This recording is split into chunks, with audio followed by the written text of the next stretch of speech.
ನೀವೆಲ್ಲ ಕನ್ನಡದ ಚೆಲುವಿನ ಚಿತ್ತಾರ ಫಿಲ್ಮನ್ನ ನೋಡಿರ್ತೀರಿ. ಅದೇ ರೀತಿಯಲ್ಲೇ ಇಲ್ಲೊಂದು ಸ್ಟೋರಿ ಇದೆ. ಒಂದೇ ವ್ಯತ್ಯಾಸವಂದ್ರೆ ಚಿತ್ರದ ಹೀರೋ ಗ್ಯಾರೇಜ್ ಒಂದರಲ್ಲಿ ಕೆಲಸ ಮಾಡ್ತಿರ್ತಾನೆ. ಇಲ್ಲಿನ ಪ್ರೇಮಿಗಳಿಬ್ರು ಎಜುಕೇಟೆಡ್ಗಳೇ. ಆ ರಿಯಲ್ ಲವ್ ಸ್ಟೋರಿ ಇಲ್ಲಿದೆ.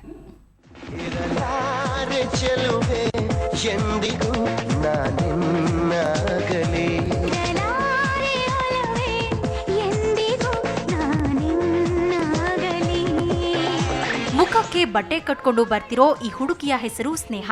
ಬಿಜಾಪುರ ಮೂಲದ ಈಕೆ ಬಿಕಾಂ ಪದವೀಧರೆ. ಸ್ನೇಹಕ್ಕೆ ಹೈಸ್ಕೂಲ್ನಲ್ಲಿಯೇ ಗುಲ್ಬರ್ಗಾದ ಬಾಬು ಎನ್ನೋ ಹುಡುಗನೊಂದಿಗೆ ಪ್ರೇಮಾಕುರವಾಗಿತ್ತು. ಆದ್ರೆ ಇವರ ಮದುವೆಗೆ ಮನೆಯಲ್ಲಿ ವಿರೋಧವಿತ್ತು. ಇದನ್ನ ಲೆಕ್ಕಿಸದೆ ಪ್ರೀತಿಗೆ ಜೈ ಎಂದು ಜೂನ್ 1ರಂದು ಸಬ್ ರಿಜಿಸ್ಟರ್ ಕಚೇರಿಯಲ್ಲಿ ಮದುವೆಯಾದ್ರು. ಆದ್ರೆ ಹುಡುಗಿ ತಂದೆ ಈ ನವ ಜೋಡಿಗೆ ವಿಲನ್ ತರ ಕಾಡ್ತಿದ್ದಾರೆ. ಕೇಸ್ ಏನಾಗಿದೆ ಅಂದ್ರೆ ಇಲ್ಲ ಮಿಸ್ ಕೇಸ್ ಆಗಿದೆ ಅಂತ ಕೇಸ್ ಹೇಳಿದ್ರು. ಏನೋ ಕಳ್ದಾಳ ಅಂತ ಜಸ್ಟ್ ಕಳ್ದಾಳ ಅನ್ನಿಬಿಟ್ಟು ಹೋಗಿ ಕಳ್ದಾಳ ಇಲ್ಲೇ ಗುಲ್ಬರ್ಗ ಬಂದಿದ್ದು ಕಳ್ದಾಳ ಅಂತ ಕೇಸಿ ಕಂಪ್ಲೇಂಟ್ ಕೊಟ್ಟಿದ್ದಾರೆ.